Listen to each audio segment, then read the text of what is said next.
Hello? Anybody in there? What about you over there? You need to wake up. You right there. Right there. Wake up, man. We're going to do a movie review today. Hey, dudes. This is B Jr. from Endurance Productions. Going to sit back over here in the old man cave and do a little movie reviewage for you this evening. I'm going to review something I pulled out of the recent flea market finds videos that I've done. I revisited it the other night, gave it a fresh viewing, and it's kind of a melding of genres, mostly horror, but a little bit of sci-fi thrown in there and mystery as well. The movie that I'm going to review today is Cloverfield. There you have it, the little Statue of Liberty with no head, no heed. Anyway, guys, Cloverfield, it's one of the picks out of my little modern horror section. I'm trying to pull the decent ones out of the remake, the sea of remakes that we're having to be dealing with here lately. But I chose Cloverfield because it's one that, honestly, let me tell you a little history. I rented this movie a couple years back when it came out on home video or DVD, and I gotta say, guys, I really didn't like this movie the first time around. It was too, I guess I think I had a real bad headache that day when I watched it, and the shaky camera parts of the movie really just didn't do much for me, and I think it just kind of turned me off from the whole thing. But to each his own, you know. I went back and revisited this movie, and I gotta say, the second time around, I rather enjoyed it. I don't know why. I don't know whether my tastes are just changing in movies. It just goes to show that sometimes you have to watch it a couple times before you really know if you like it or not. Such is the ordeal with Cloverfield. To go over the story a little bit, guys, if you've never seen it, I don't want to spoil it for you, but I'll tell you the brief overview.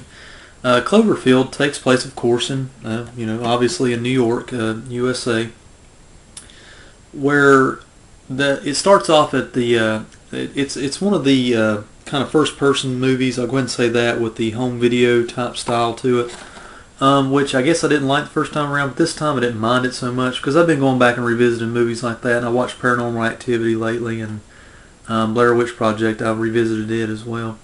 But more to the point, they're having a going-away party for one of their friends. It's a little group of friends. A little bit of MTV drama going on between them there, but that's kind of like the back burner issues of the movie. The true issue of the movie is, during this party, there's a big bang outside, and nobody knows what it is at first. They think it's a bomb or terrorist threat to the city, anything of that nature.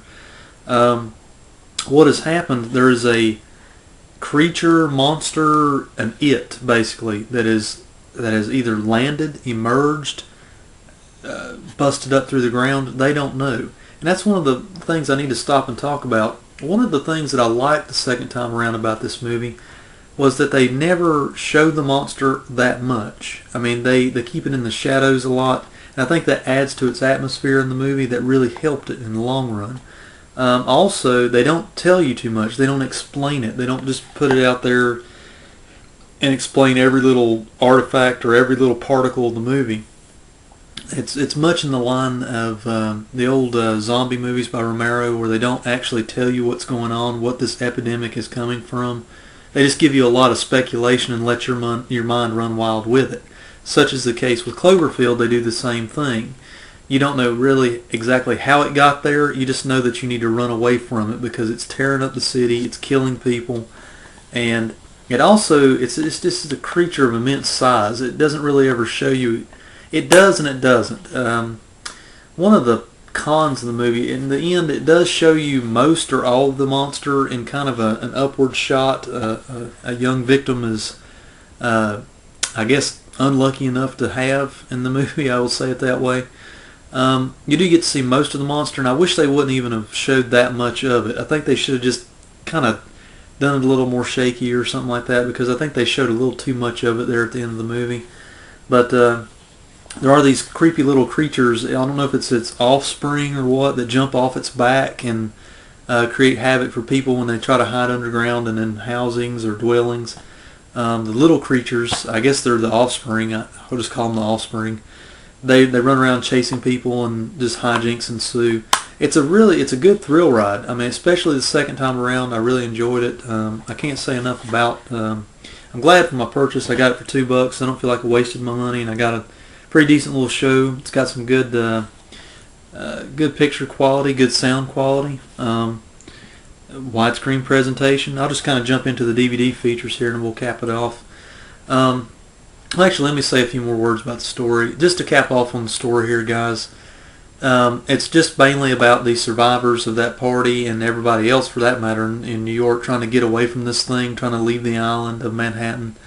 Basically, just survival at that point. I won't tell you the ending, so you just have to watch it for yourself and try to enjoy it, or give it a second viewing if you've seen it before, or if you don't want to revisit it. That's your prerogative. The DVD presentation is not bad. It's shot in a kind of a home video format, so I wouldn't say just run right out and buy the Blu-ray on this one. You know, I'm really into Blu-rays now, but I'm going to tell you, if you can get away with a decent DVD copy that's been digitally remastered or digitally mastered, I wouldn't. It's kind of like Paranormal Activity. It's going to look good because it's going to look good either way, or look about the same as the Blu-ray, in my opinion. It's in, of course, widescreen ratio, 16:9, 1.85:1 ratio. English 5:1 surround sound. Special features include deleted scenes, alternative endings, outtakes, the making of Cloverfield, featurettes, commentary with director Matt Reeves, and hidden research into case designate Cloverfield. I've watched most or all of the special features. They're informative. They're the usual batch of special features you get with most DVDs now.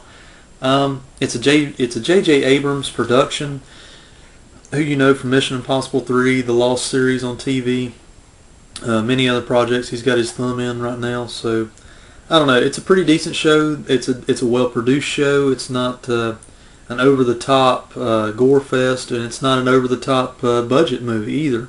So, but it's got good atmosphere. It was a better thrill ride the second time around. So, draw your own conclusions, guys. I'm going to leave you with that. Cloverfield, better viewed again when I had more time, whenever I felt better. So, I'll leave you with that. I like Cloverfield. It's going to stay on the modern horror shelf for a while, or at least until I get tired of it. So, this is B Junior's review on Cloverfield. Hope you've enjoyed it, and as always, I will see you next time. Take care, guys.